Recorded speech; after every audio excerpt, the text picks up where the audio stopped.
Hiya. Welcome back. Look at what we've got today. We've got a rather wonky Fiat Punto. And it's wonky because of two reasons. One, there's no air in the tyre. Or not enough air in the tyre. But the main reason why there's no air in the tyre is because it's not been driven for a bit, because, not that you can see, it's got a snap spring. So, we're going to fix that the easiest way possible. So while that's rushing some PSIs into there, you might as well make a start at the top. So, as you can see, the scuttle panel is covering up the strut top. And we need to get to that if we're going to succeed in our task. So, if it was on the other side, you've got to take the wiper arms off. I'm hoping that I don't need to take the wiper arms off, because they can be a pain in the penis. But let's try have a look. Oh, engine's running just because, well, because it's not been run for ages, so I thought I'd charge the battery a bit. Anyway, let's take that screw out, pull this off. Just pull stuff off until it moves.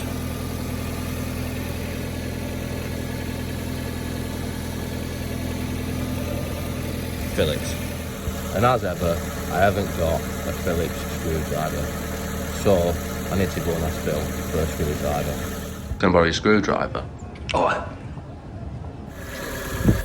So I got a screwdriver off Phil, but he's actually giving me a posi drive, but it's close enough.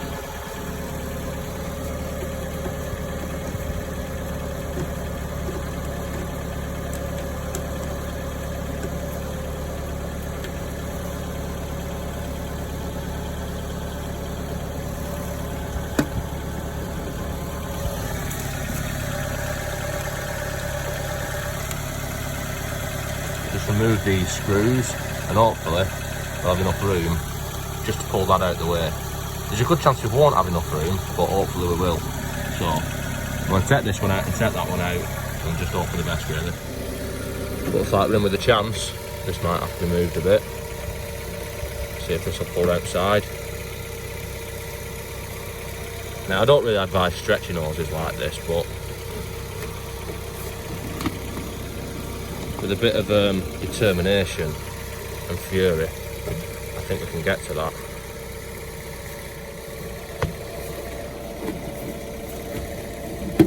Yes, there we go. That'll do. Nice whisper quiet pump, that.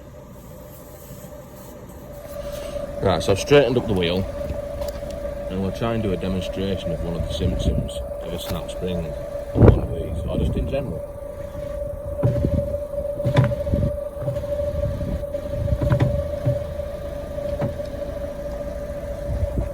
I don't know if you picked that up, but it sounds lovely. Anyway, let's I'm not going to bother cracking these wheels off. I'm going to jack it up first. Normally I'd crack the wheel nuts off while it's on the floor, but yes, this is a quality impact driver. It's a Chinese knockoff, but it's got a Milwaukee battery on it, so it actually seems pretty good.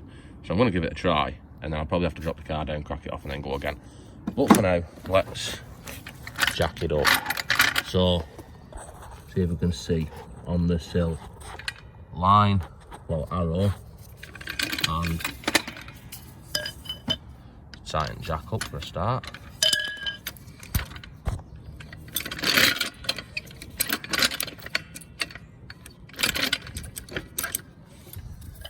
Let's get it off the floor. And it's probably going to make some creaking noises now because the spring snaps.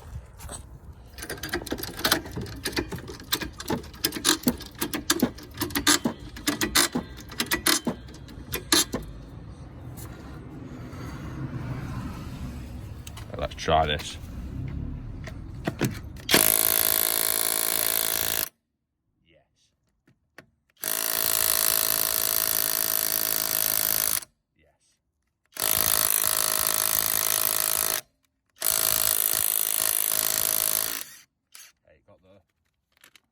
Oh, fuck. Where's that gone?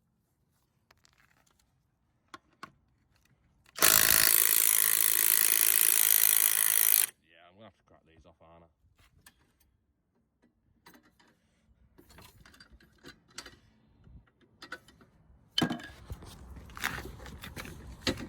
Actually, I'm not surprised that wouldn't undo that, because that's fucking tight.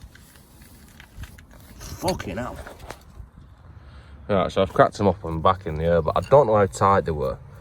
But this length, with about, I don't know, 27 stone of me on the end of it, could probably work out the torque of it, but it was a lot. So, anyway, let's take this wheel off.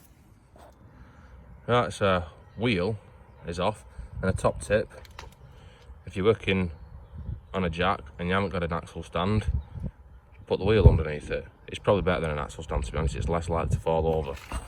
Anyway, we need to disconnect our drop link, which looks like it's going to be a bit of a twat. So we need to disconnect that. As you can see, that isn't supposed to be like that. So there is our issue. We need to disconnect all this, bolts out of there, and the bolt from the top, somewhere around there. And hopefully, it should come out. But I think that's going to be our main issue. Chain red rusty. So I'll get into it where I can with a bit of wire brushing. These as well. And, well, I'll come back when I've done that. So now, we've given it a bit of a dress up, a bit of a clean up with a wire brush. And this is where you whip out your pocket size WD. Other sizes will work the same.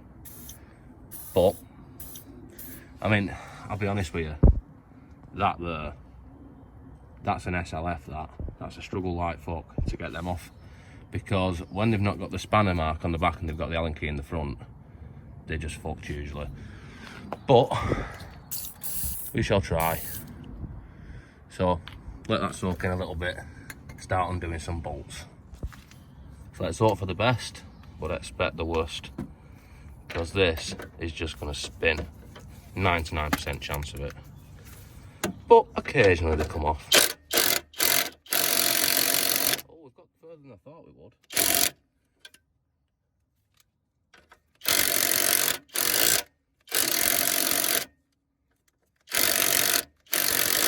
Now this isn't actually doing the drop link any good, spinning it round and round, but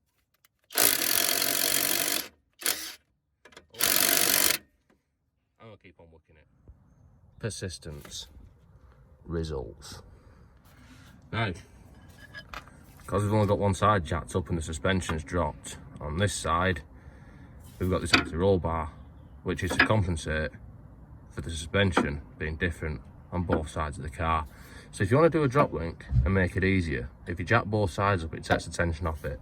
But I ain't got two jacks, nor the interest to go and get another one. So a bit of force with a bar, try and slip and graze your knuckles a bit, like that, and she's out. So now the next bit, let's unbolt these. Well, actually, let's take this ABS wire out, which is quite tight. I'll carefully take that out.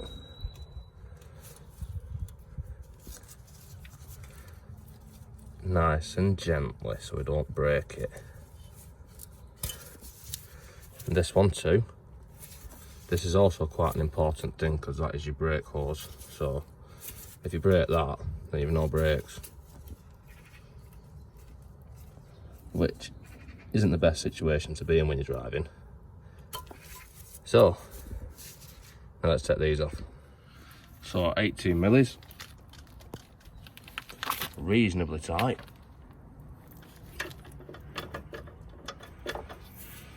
Let's see if the bus will move them.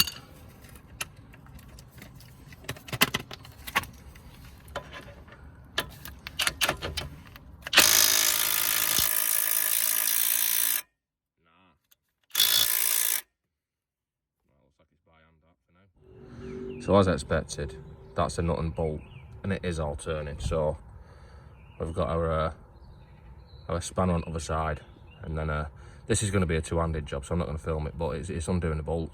I know you're going to be missing out because it's thrilling stuff, but I need to undo them two bolts and get them slack enough to buzz them out. So I will be back when I've cracked them off with the buzz gun.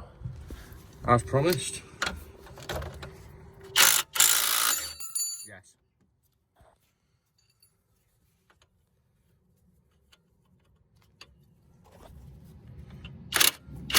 For fuck's sake. Well, you get the picture. And then, see, bolts. Yeah, these are nice and loose because they started spinning. Sometimes these can be hard to get out. Put a bit of pressure against the hub to line it up, to pull it out. And now, what we want to be careful of is we don't want that drive shaft to come out of that gearbox, because then that's going to spun coil all over the floor, and then we're going to have to top up the gearbox. So, let's try and avoid that if we can. But, let's undo it from top. So we've got some access, and as you can see there's an Allen key in the middle, so the correct way of doing this is with like a spanner and an Allen key. But, fucking hell, it won't fit. Look at this, struggling. Yes. Well, that's not going to fit.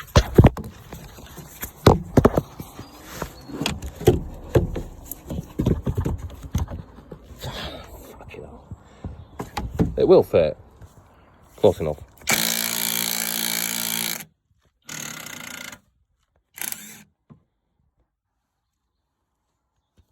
So that's the top strut.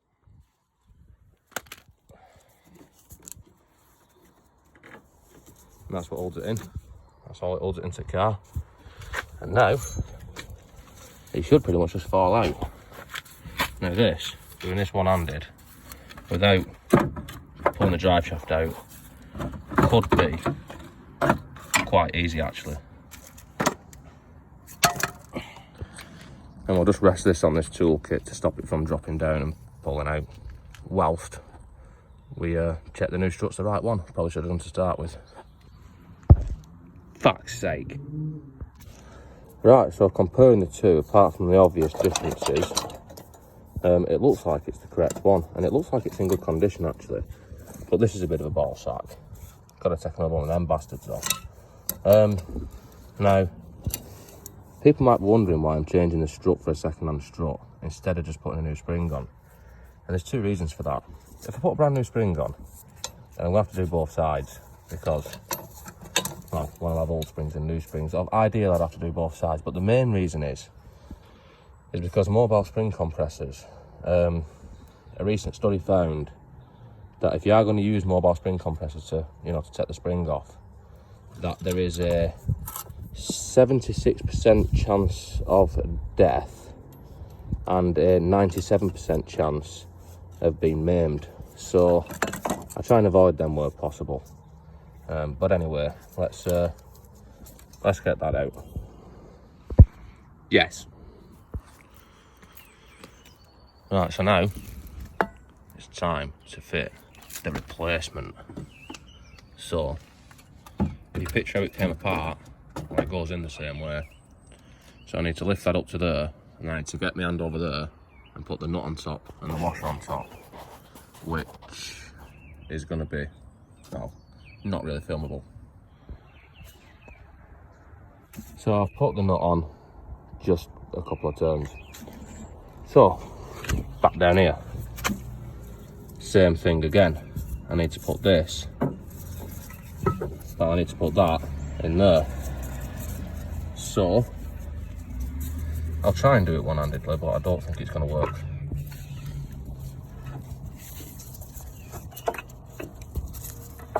I'll have to take the toolkit out. But you see where I'm going with this, don't you?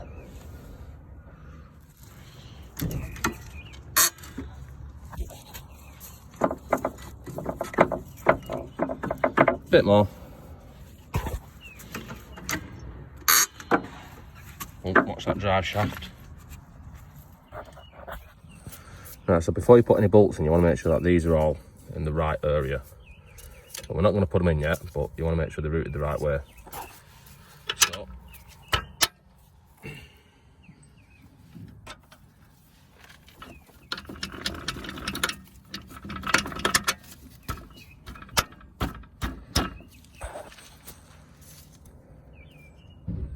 oh, you dick. bolts going the other way.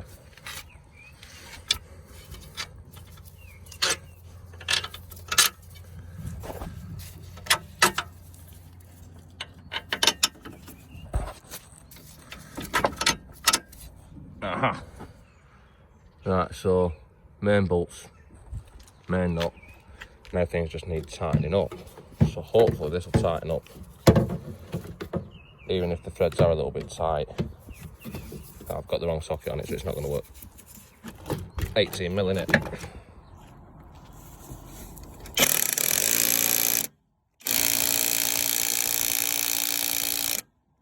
you can see, that's torqued up perfectly. And same again.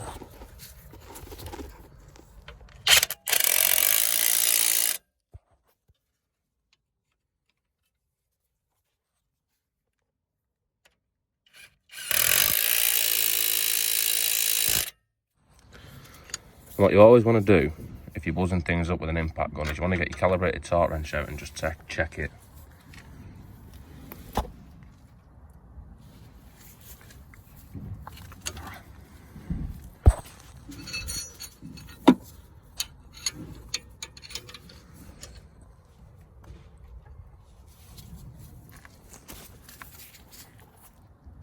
Click. And I'll do the same for the other one and for the top one. Right, so we've made sure everything's tight. So this up here, we're done up here, so we can put this back together. So I'll put them screws back in, and that rubber back on. So all that's back together. Now, we need to get our drop link in, which is going to be more difficult now because there's more spring force pushing this downwards, and we're going to have to push this anti-roll bar downwards. So it's going to be a case of getting a bar in between there, pulling it down. And pulling it down is pretty hard actually, and putting that in, and then tightening it up. There is actually flats on the back of this, which I didn't notice before, because it's got an Allen key. I didn't think it would, so I could have got a spanner on there and I've done it a lot easier. But future reference. We might as well put these back in now.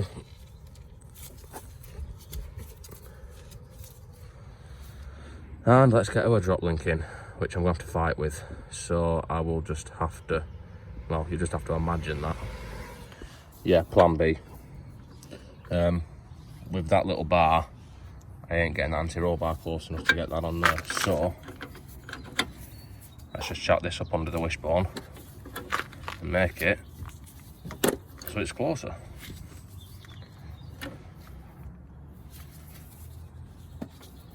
Like magic.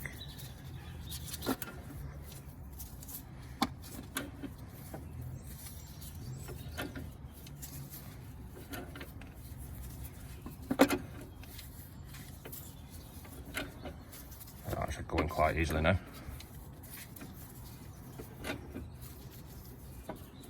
Now if you're doing this, watch out for lifting it off the actual jack. Alright, let's get that in.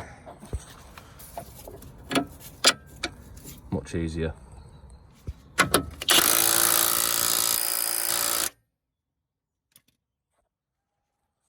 there, we are pretty much done. Take this jack out, get the wheel back on. Yes.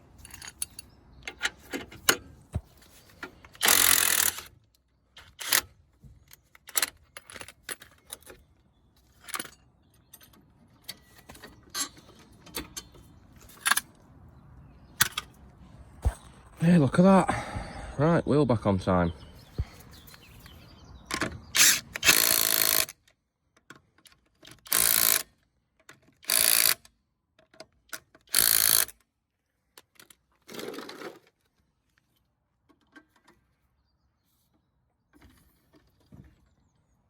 Wonderful.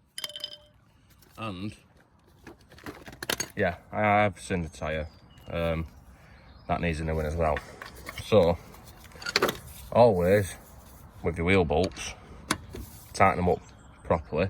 I ain't got a torque wrench with me, but yeah.